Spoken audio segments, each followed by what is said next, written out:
Բարի լույս, դուք դիտում եք առավոտյան լուրերը, ձեզ հետ է Լիլիթ Թումանյանը։ Ապրիլի 24 հայոց ցեղասպանության 105-րդ տարելից։ Այս տարվա միջոցառումները արտակարգ իրավիճակի պայմաններում փոփոխություններ են կրել ինչպես մեր շարքային քաղաքացիների, այնպես էլ պետական մակարդակով անցկացվող միջոցառումների համար։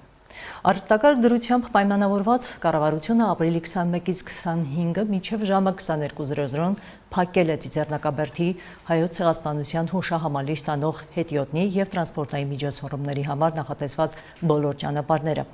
Երեկ երեկոյան ժամը 21-ին 3 րոպե ղողանջել են եկեղեցիների զանգերը և մարել են Երևանի ու մարզերի հրապարակների, փողոցների լույսերը։ Քաղաքացիները մարել են բնակարանների լույսերը, պատուհանների մոտ միացրել հեռախոսի լույսը, միանալով լուսավար ոգեկոչման րոպե խորագրով ակցիային։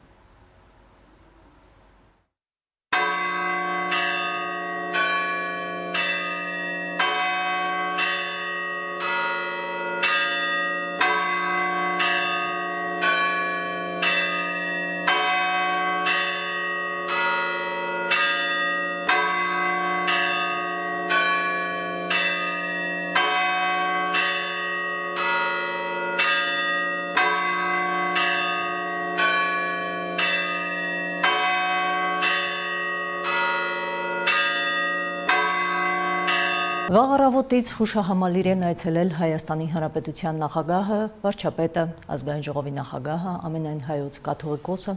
խոնարհումի արարողությունը ուղեկցվում էր դաշնակահար վաստակավոր արտիստ Հայկ Մելիքյանի կատարմամբ։ Դիտենք վարչապետի ուղերձը։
Սիրելի ժողովուրդ, Հայաստանի Հանրապետության հպարտ քաղաքացիներ, Արցախի Հանրապետության հպարտ քաղաքացիներ, Սփյուռքի հպարտ հայություն։ Այսօր 2020 թվականի ապրիլի 24-ին հայոց ցեղասպանության 105-րդ տարելիցն է։ Օսմանյան Թուրքիայի երկար տարիների հայատյաց քաղաքականությունը 1915 թվականին երիտթուրքերի կառավարության օրոք հասավ գագաթնակետին։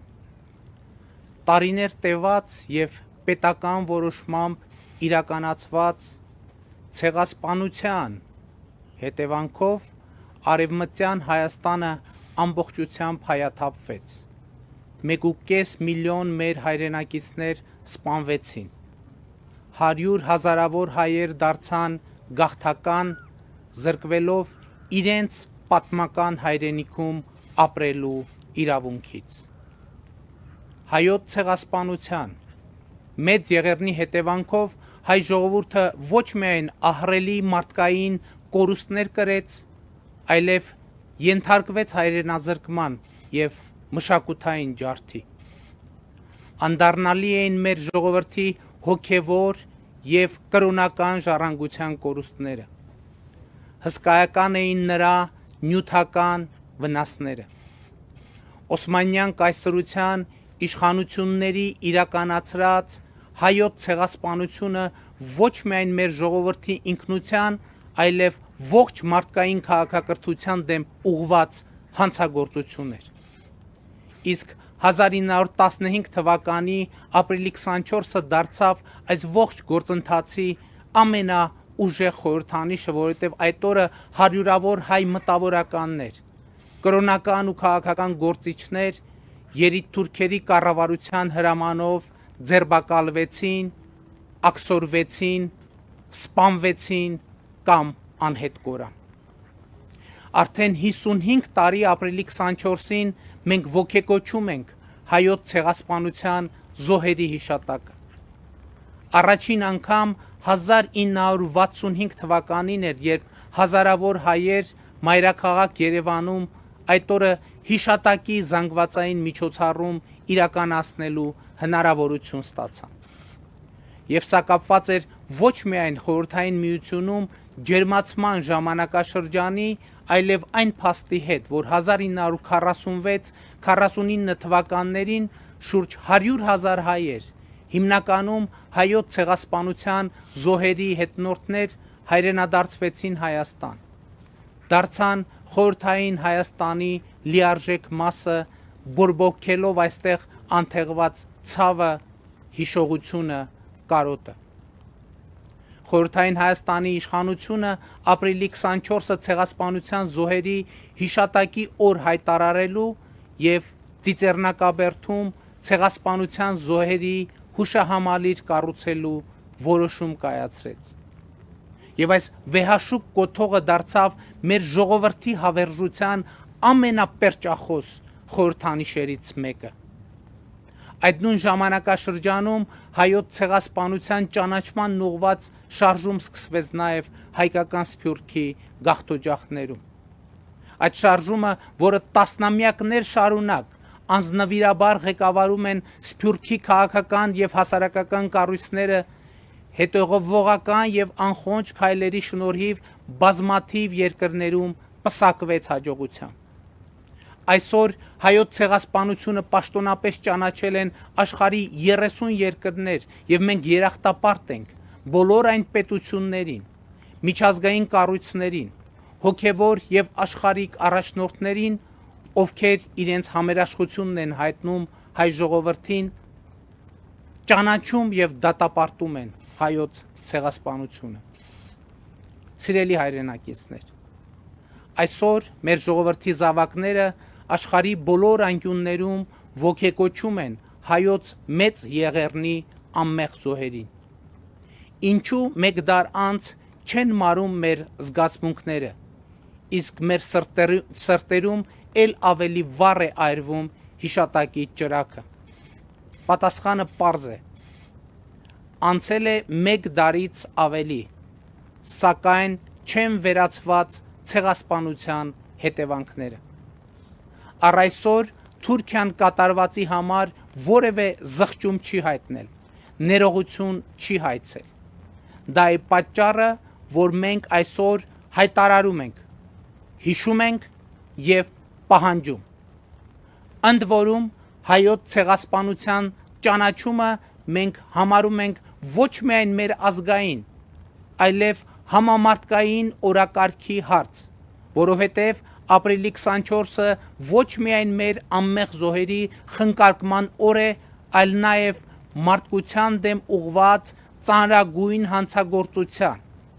ցեղասպանության եւ ցեղասպան գործողությունների մասին եւս մեկ անգամ բարձրաձայնելու, սթափության եւ ժխտողականության դեմ պայքարի կոչելու օր, ցեղասպանության եւ մարդկության դեմ ուղղված այլ ծանրագույն հանցագործություններից մարդկությանը պաշտպանելու պետությունների պատասխանատվության վերահաստատման օր։ Եվ այնուամենայնիվ ապրիլի 24-ը առաջին հերթին մեր ազգի ժողովրդի անցյալի եւ ապագայի մասին մտածելու ամենապարտադրող առիթն է։ Ինքնաճանաչման, մեր ուժերի եւ անելիքների գնահատման ամենահարմար պահը, որը պետք է լինի ուրեմն ապրիլի 24-ից մեր հետևությունը։ Առաջինը 1915 թվականին երիտթուրքերի կառավարության կողմից հայ ժողովրդի նկատմամբ մահվան դատավճիռ է կայացվել։ Բոլոր ուժերը նետվել են այդ դատավճռի ի կատար ածմանը։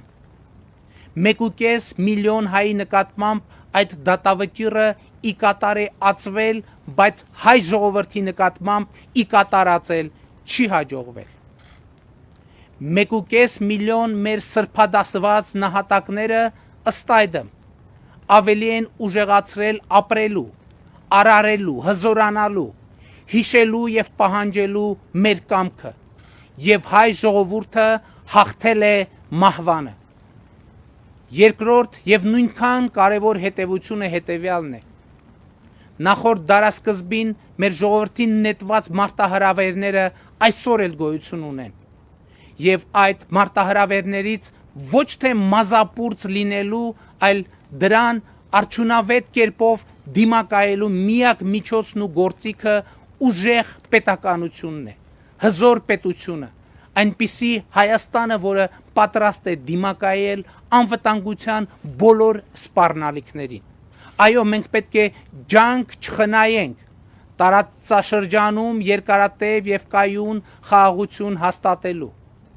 Բոլոր տարաձայնություններն ու հակամարտությունները փոխադարձ հարգանքի հիման վրա բանակցային գործընթացներով, խաղաղ միջոցներով լուծելու համար։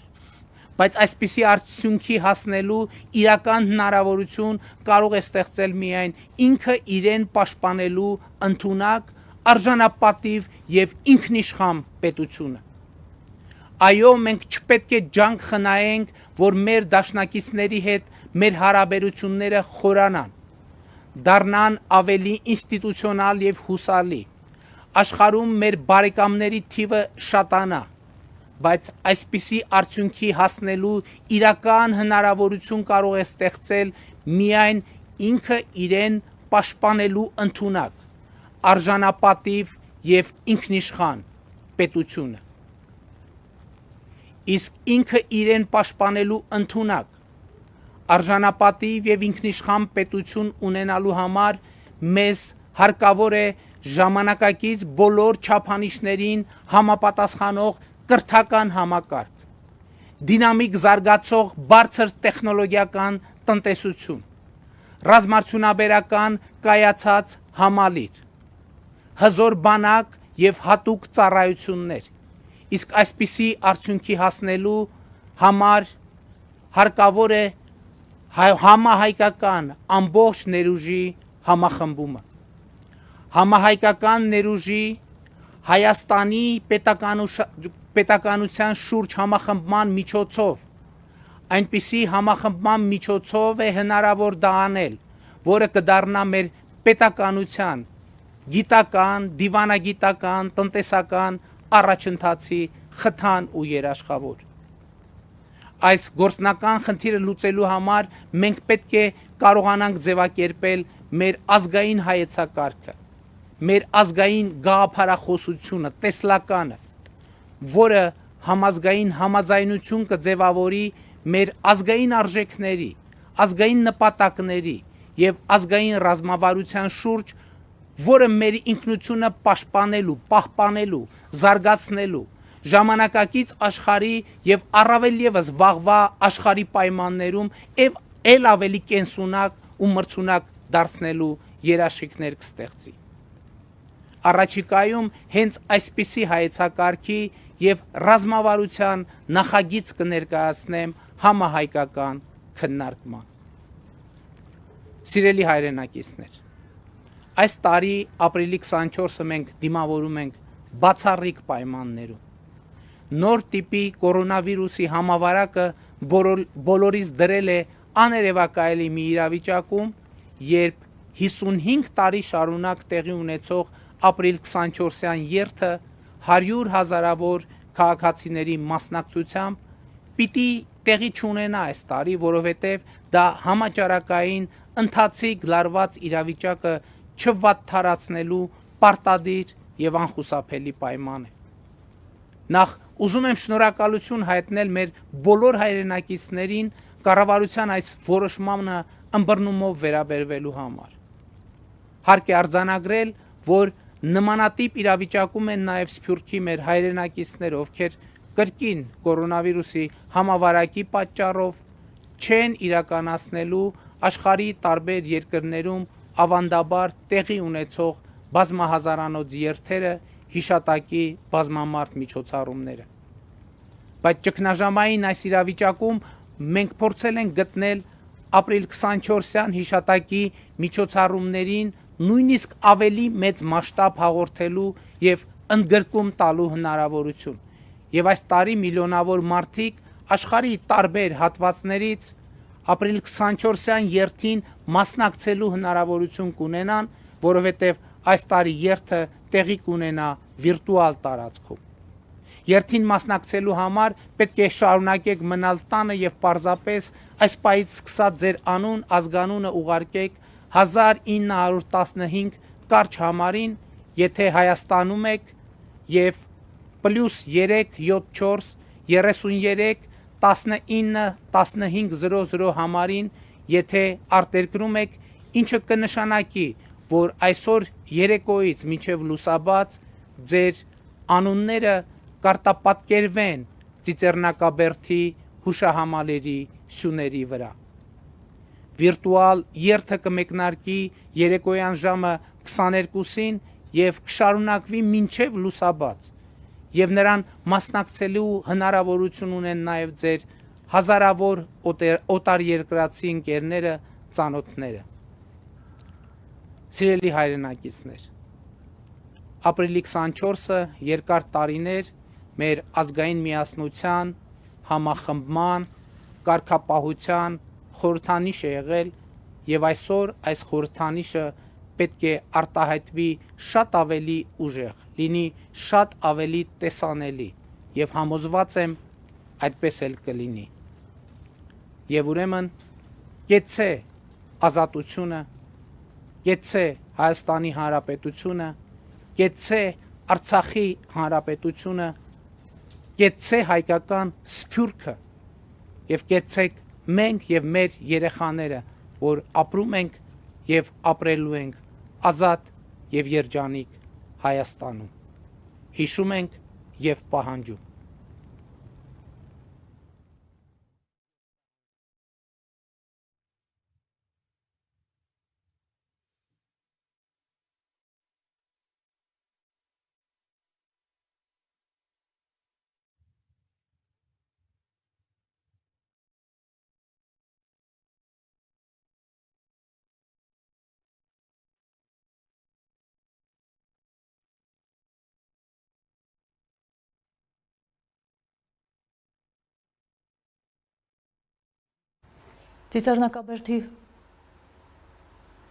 Ծիծեռնակաբերդի հուշահամալիր տանող ծառուղին ապրիլի 24-ին երբևէ այսքան դատարկ չի եղել, թեպետ սրա մեջ կա յուրատեսակ իմաստ եւ բովանդակություն։ Այնտեղ են այցելել միայն բարձրաստիճան պաշտոնյաները, ամենայն հայոց կաթողիկոսը, քիչ առաջ այնտեղ էլ նաեւ Արցախի նորընտիր նախագահ Արայիկ Հարությունյանը։ Ինչևէ, ինչ կորուստներ եւ ձեռքբերումներ ունեցանք այս տարիներին հայոց ցեղասպանության ճանաչման ճանապարհին, որոնք են մեր ուժեղ եւ թույլ կողմերը։ Հենց այս մասին ռեպորտաժը պատրաստել իմ գործընկեր Աննա Դեմիրճյանը։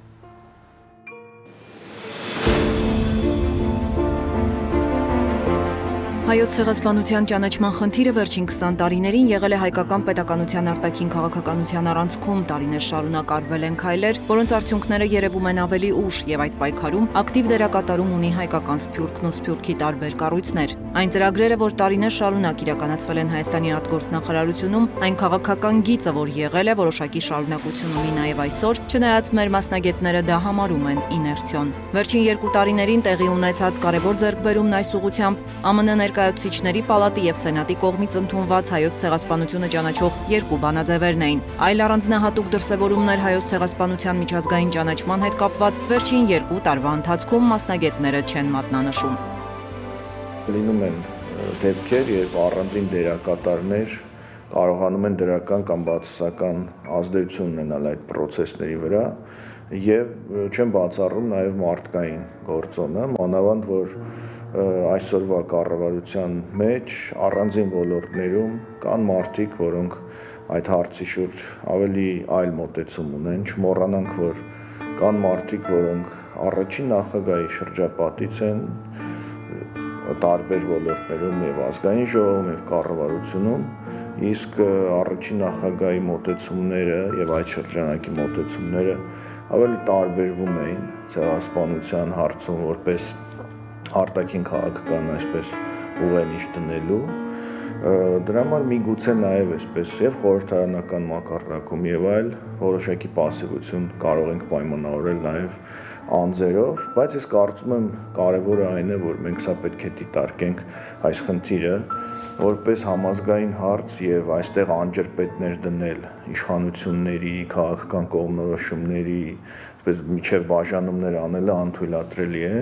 Չափազանց կարևոր է հասկանալ ցեղասպանության հարցը ինչպես հայտնվեց Հայաստանի արտաքին քաղաքականության օրակարգում, դա եղավ ոչ թե առաջին նախագահի տարիներին, այլ եղավ երկրորդ նախագահի տարիներին, որտեղ առաջին նախագահի տարիներին փորձ էր կատարում Թուրքիայի հետ հարաբերությունները կարգավորել եւ բնականաբար այս հարցը եթե Հայաստանի արտաքին քաղաքական օրակարգում լիներ, համարվում էր որ խանգարել էր հարաբերությունների կարգավորումը եւ որոշում կայացրեց որ այս խնդիրը տալ համայնքի, որպեսզի համայնքը սրանով զբաղվի, որտեղ կարծիք կար որ համայնքը ավելի էֆեկտիվ կարողանա այս process-ը կառավարել ուժեղ լինելով տեղում տարբեր պետություններում եւ բնականաբար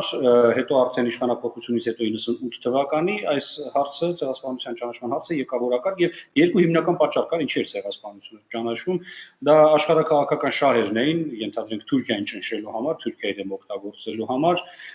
Թուրքիայի անդամակցությունն եվրոպական միությանը խոչընդոտելու համար եւ այլ տարբեր պետություններ ճանաչում էին ցեղասպանությունը եւ երկրորդ հանգամանքը բնականաբար դա հայկական համայնքի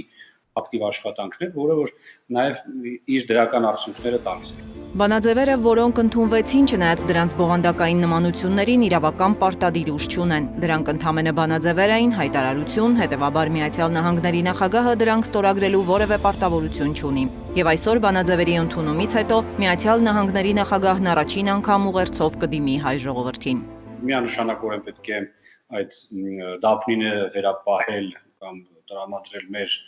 լոբիստական կազմակերպություններին եւ համայնքին, առանձին համայնքային գործիչներին, ակտիվ համայնքային գործիչներին, որովհետեւ նրանք բավականին լուրջ եւ ակտիվ աշխատանք տարան բանաձևերի ընդունման համար եւ ընդհանրապես, եթե Միացյալ Նահանգների օրենսդրությամբ էլ նայենք, ուրիշ ոչ մեկն էլ այդ հնարավորությունը իրավական առումով չուներ, որպեսզի ազդեցություն ուներ կոնգրեսի վրա, եթե օրենքով նախատեսված ձևերով չէ, իսկ լոբիստական աշխատանքի ձևով չէ, եթե չունես պայմանագիր կոպիտ ասած այլ գործունեությամբ զբաղվելու համար լոբիստական չես կարող դրանով զբաղվել։ Ինչևէ ես հակված եմ կարծելու, որ աշխատանքի 90-95%-ը բնականաբար արվեց հենց կազմակերպությունների կողմից եւ բնականաբար նաեւ հայկական համայնքի կողմից։ Թուրք-ամերիկյան լարված հարաբերությունների գործոնը զրոյացրեց բոլոր հակընդդեմ փաստարկները, ստեղծվեց բավականին բարենպաստ միջավայր, որում մեր լոբիստական ու համայնքային կառույցները ճիշտ կողմնորոշվեցին։ Իհեճուկս նախորդ նախագահների, ովքեր խոստացել էին հայ համայնքին ճանաչել այս ցեղասպանությունը եւ ոչ միայն չէին ճանաչել, այլ նաեւ կոնգրեսում էին բլոկ արել բոլոր հնարավոր բանաձևերը, այս վարչակազմը, Թրամփի վարչակազմը երբեք խոսք չէր տվել հայ համայնքին որևէ բան, կարողացավ հասնել նրան, որ այսինքն այնպես աշխատեց, որ մեծ հաշվով չխանգարեցին։ Բայց հետո չմոռանանք նաեւ, որ բացի նրանից, որ ընդունվեցին երկու բանաձևեր ցեղասպանության վերաբերյալ, նաև ընդունվեցին բանաձևեր Թուրքիայի դեմ պատժամիջոցներ կիրառելու վերաբերյալ, այսինքն եթե Թուրքիային ցանկություն կար պատժելու, միայն ցեղասպանությունով չէին պատժել, պատժել այդ բանաձևերը, այդ ցեղասպանության բանաձևերին պատժ չէին։ Որքան էլ վերջին շրջանում հայկական լոբինգը կարողացել է գրանցել արդյունքներ, առավել ակտիվ հակահայ լոբինգ է իրականացրել հենց Ադրբեջանը, նախագահի աշխատակազմի ուղիղ հովանու եւ աջակցության ներքո, որովհետեւ եւ աշխատակազմը եւ Վաշինգտոնում Ադրբեջանի դեսպանությունը բարբերաբար պայմանագրեր են կնքում լոբիստական կազմակերպությունների հետ եւ այդ նպատակով մեծ ֆինանսական միջոցներ են ծախսում։ Բնականաբար եւ թուրքերը եւ ադրբեջանցիները ակտիվ աշխատում են եւ որ ամենակարևորն է շատ լավ սովորում են եւ շատ արագ են սովորում թե ինչ քայլեր պետք է ձեռնարկեն այս կամ այն իրավիճակում ճիշտ կողմնորոշվում են աշխարհակաղակական իրավիճակները հաշվի առնելով թե որտեղ ինչ զարգացումներ կան տարածաշրջանում զարգացումներ կան բնականաբար հաշվի են առնվում ԱՄՆ Թուրքիա հարաբերությունները բնականաբար հաշվի առնվում Հայաստանի արտաքին քաղաքական կուրսում այս կամ այն վայրի վերումը ենթադրենք Հայաստանի հումանիտար առաքելությունը երբ որ մեկնեցին, բնականաբար ադրբեջանցիները դա իրենց շահերի համար Վաշինգտոնում օգտագործեցին եւ փորձեցին ինչ-որ դիվիդենտներ շահել կամ հայկական շահերին հարվածել։ Այնպես որ այս տեսակի քայլեր անում են եւ շատ արագ սովորում։ Թուրքագետ Ռուբեն Մելքոնյանը թուրքական հակահայկական քաղաքականության երկու առանձնահատկություն է ընդգծում։ Փոխվել է խաղի ոճը եւ նրանք շատ հաճախ կիրառում են նոր մեթոդներ, ավելի մեծ խնդիրներ ստեղծելով հայկական շրջանակների համար։ Դրանք ավելի քողարկված են միջազգայինորեն ընդունված չափանիշների անվան տակ կամ հումանիստական հայտարարությունների ներքո, բայց շարունակում են իրենց բնույթով մնալ հակահայկական եւ ժխտողական։ Կրկին չենք մոռանում նաեւ ահռելի ֆինանսական ռեսուրսների մասին։ Թուրքիայի քաղաքական ոճի նկատմամբ մեր մարտավարությունը կարծում եմ որ պետք է որոշակիորեն փոխվի, այսինքն մենք չպետք է հին մեթոդներով շարունակենք պայքարել այն քայլերի դեմ, որոնք Թուրքիան անում է այսպես նոր գործիքակազմ կիրառելով։ Մասնավորապես կարող եմ առանձնացնել օրինակ այդ անտեսման քաղաքականությունը, որ օրինակ Հայաստանի քայլերը կամ Հայաստանի հայտարարությունները Թուրքիան փորձում է անտեսել դրա չտալ մեծ կարևորություն, բայց շարունակում է միջազգային ասպարեզում իր տարբեր լոբիստական կառույցների միջոցով հակահայկական քայլերը անել եւ ամրապնդել այն դիրքերը, որ նա ունի։ Իսկ կարծում եմ, որ որոշակի ուշադրություն, որոշակի հետաքրքրություն, գոնե ինձ մոտ այդպիսի տպավորություն է, թուրքական, այսպես Թուրքիայից եկող սպառնալիքների նկատմամբ մեզ մոտ թուլացել է, որոշակի քայլեր են արվում ընդհանրապես մեր զգոնության թուլացման նկատմամբ կեղծ պացիֆիստական այդ հայտարարությունները, կեղծ պացիֆիստական քայլերը, դրանք արդարացված չեն։ Թուրքիան շարունակում է, Ադրբեջանը շարունակում է իր ագրեսիվ հակահայկական քարոզչությունն ու քաղաքականությունը եւ այս պարագայում կարծում եմ խաղաղությունից խոսել մի պետության հետ, ով պատրաստվում է քեզ ոչնչացնել, դա առնվազն արդարացված չէ։ Ադրբեջանական ճիշտ լոբիստական ու դիվանագիտական աշխատանքի արդյունք կարելի է համարել նաև Արցախին տրամադրվող ֆինանսական աջակցության դադարեցումը ականազերծման ծրագրի շրջանակում։ Սուրեն Սարգսյանը վստահ է, որ այստեղ շատ լուրջ ազդեցություն է թողել քաղաքական գործոնը։ Հակահայկական լոբինգի գործունեության արդյունք է նաև ցեղասպանության հիշատակին նվիրված հուշարձանների նկատմամբ վանդալիզմի պարբերաբար դրսևորումները։ Բառացիորեն մեկ ամիս առաջ Լիոնում պղծվել է հայոց ցեղասպանության զոհերին նվիրված հուշահամալիրը։ Այն ցանցը, որ կա Եվրոպայում, թուրքական եւ ադրբեջանական ազգայնամոլական շրջանակների, ահաբեկչական կառույցների, որոնք նախկինում էլ եղել են, հիմա այդ ցանցը ավելի ակտիվ աշխատում է եւ մեր սփյուռքի ռեսուրսներն էլ կարծում եմ ինքնաբերաբար ավելի թուլանում են, որովհետեւ հայապահպանության մակարդակը բավական իջել է եւ շատ հաճախ ես ցավով տեսնում եմ, որ սփյուռքում գործողությունները կամ հիշատակի միջոցառումները կրում են անցյալի իներցիայի բնույթ, այսինքն փոքրածավալ, բողոքի ցույցեր եւ այլն, որոնք բավական այսպես հնացած մեթոդներ են եւ թուրքական ագրեսիվ քաղաքականության դեմ մենք տեսնում ենք այսպես ցակուցրիվ հակադարձումներ եւ նաեւ մի հանգամանք էլ, որ Թուրքիան ակտիվորեն շարունակում է օգտագործել Ստամբուլի հայոց պատրիարքության հանգամանքը, Թուրքիան բավական կոշտ մոտեցում դրսևորեց համ պատրիարքական ընտրությունների պարագայում, անցկացնելով իր համար ցանկալի տեխնացուներից մեկին եւ շարունակելով օգտագործել այդ կառույցը իր ընդհանուր քաղաքական շահերի համար։ Առաջադեմ աշխարհի պետություններ են ճանաչել հայոց ցեղասպանությունը։ Վերջերս նաև Սիրիայի խորհրդարանը միաձայն ընդունեց հայոց ցեղասպանությունը ճանաչող եւ դատապարտող բանաձևը։ ԱՄՆ 49 նահանգ նույնպես չի ճանաչել միայն մեկ նահանգ եւ ֆեդերալ իշխանությունը։ Հետևաբար աշխատանք դեռ կա անելու։ Դեռևս 2015 թվականին Հայաստանը ՄԱԿ-ի գլխավոր ասամբլեային ներկայացրեց ցեղասպանությունների կանխարգելման վերաբերյալ բանաձև, որն ընդունվեց եւ որին աջակցություն ցուցաբերեց նաեւ Թուրքիան։ Նման հաջողությունից հետո հատկապես վերջին 2 տարիներին ակտիվ քայլեր այս առումով քիչ են եղել։ Վերջին 2 տարիներին ներկայիս իշխանությունների կողմից նկատվող պասիվությունը մասնագետները պայմանավորում են 100-ամյակի միջոցառումները մեծ շուքով նշելու հանգամանքով։ Իհարկե Միացյալ Նահանգները ճանաչեց, ինչպես ես արդեն ասացի, ցեղասպանությունը կոնգրեսի 2 բանաձևերի մակարդակով, բայց դեռ նախագահի մակարդակով ճանաչված չէ, այսինքն ֆեդերալ իշխանությունը դեռ չի ճանաչել հայոց ցեղասպանությունը։ Հիմա այլ հարց է, ճանաչված է թե չէ, սա շատ վիճելի հարց է Միացյալ Նահանգների հարցով, ճանաչել է ցեղասպանությունը թե ոչ, բայց մեր համայնքի համար չափազանց կարևոր է, որպեսզի նախագահը իր ամենամյա ուղերձում այդ բառը օգտագործի։ Բնականաբար այս հարցը մեր արտաքին քաղաքականության օրակարգում գտնվում է, տարբեր պետություններ կամ տարբեր պետությունների առանձին շրջաններ, մարզեր, նահանգներ միգուցե կճանաչեն հայոց ցեղասպանությունը։ Ես կարծում եմ, այս հարցը պետք է մեր արտաքին քաղաքական օրակարգում շարունակի մնալ, իր տեղն ունենալ եւ կարծում եմ, այս իշխանությունները նույնպես պետք է շատ ակտիվ աշխատեն այս ուղղությամբ, որովհետեւ եթե Հայաստանը իր վրա վերցնում է պատասխանատվություն որպես ցեղասպանություն վերակրած ժողովրդի կողմից ստեղծված պետություն եւ կանխարգելելու դրոշակակիրն է կանխարգելիչ, այսպես ասենք, ցեղասպանության կանխարգելման դրոշակն է դեպի առաջ տանում, ակնհայտ է, որ նաև մնացած ցեղասպանությունների մասին պետք է խոսի, բայց եթե գիտեք, Հայաստանը որևէ ցեղասպանություն չի ճանաչել, այսօր աշխարհում 5 ցեղասպանություն կա ընթացող, 5-4 ցեղասպանություն կա ընթացող, որի վերաբերյալ Հայաստանը որևէ դիրքորոշում չի հայտնել, ցեղասպանությունը մենք չենք ճանաչել, ասելով, որ եթե մեր ցեղասպանությունը ճանաչվեր,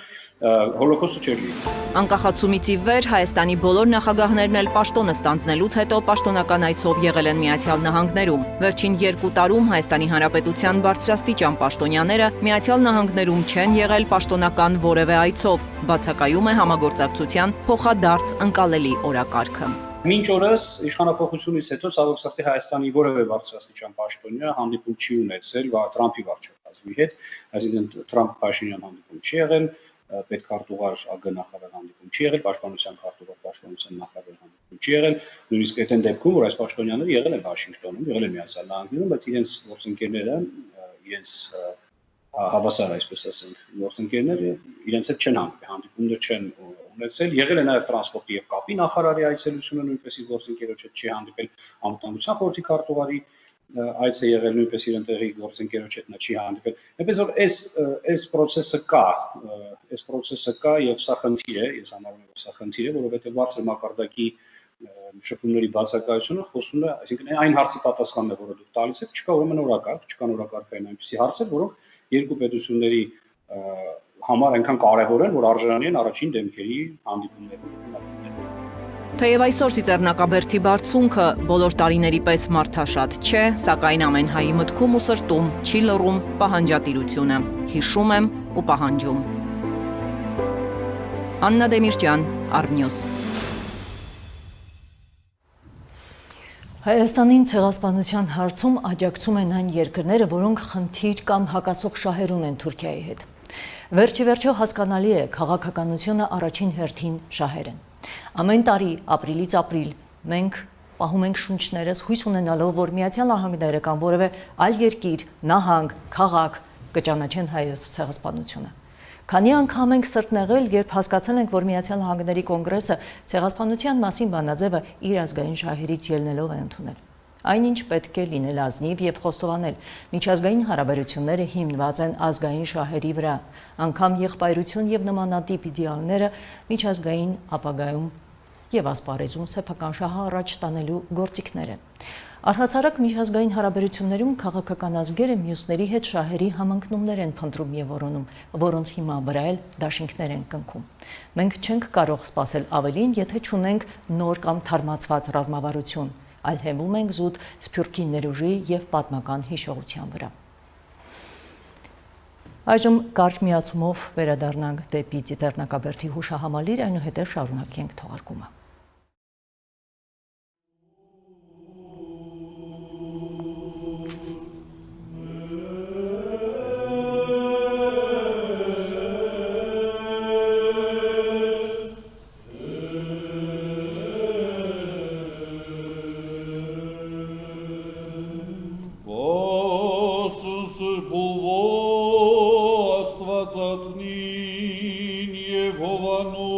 Կարապետին և Սրբույն Ստեփանոսի նախավկային, ըստ խաղաղություն քո տուր մեզ Տեր։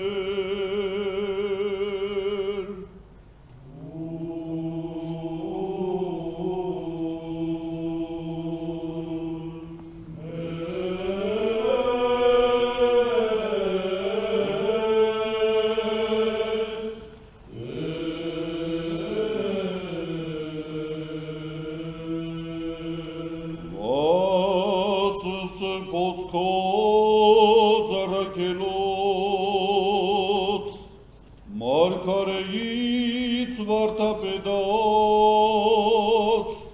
Մարդիրոսած հայրապետած, Ճգնավորած կուսանած, մի անձանց և երկնային սուրբ զորացն, ըստ խաղաղություն քո տուր մեզ Տեր։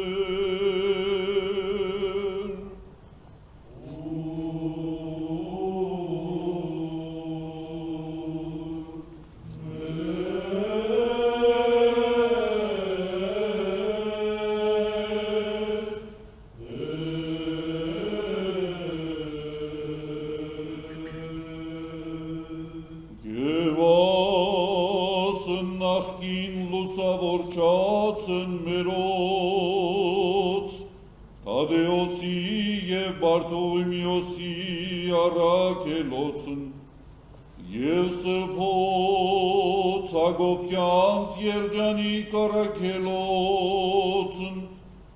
և Սրբույն Գրիգորի մերոն լուսավորչին, և Սրբոցն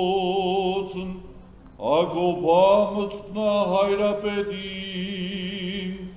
Մարուքեի ճգնավորին, Մելիդոսի եպիսկոպոսին,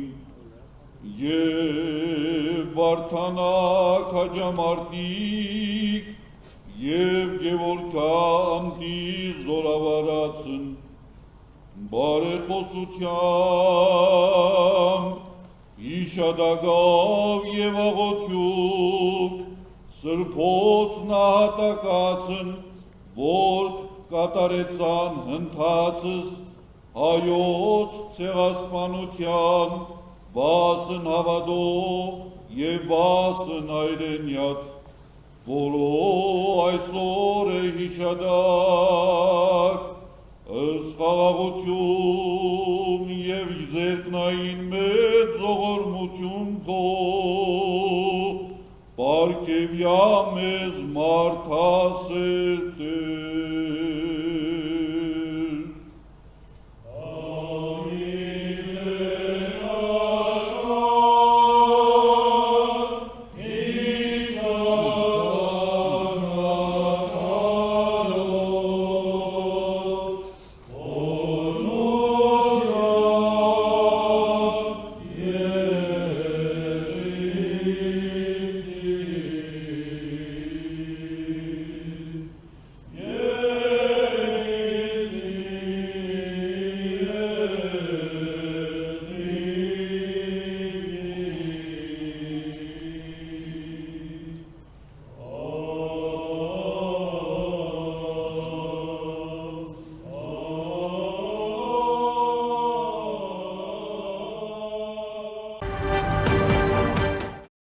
Եվ վերադառնալով օրվա խորհրդին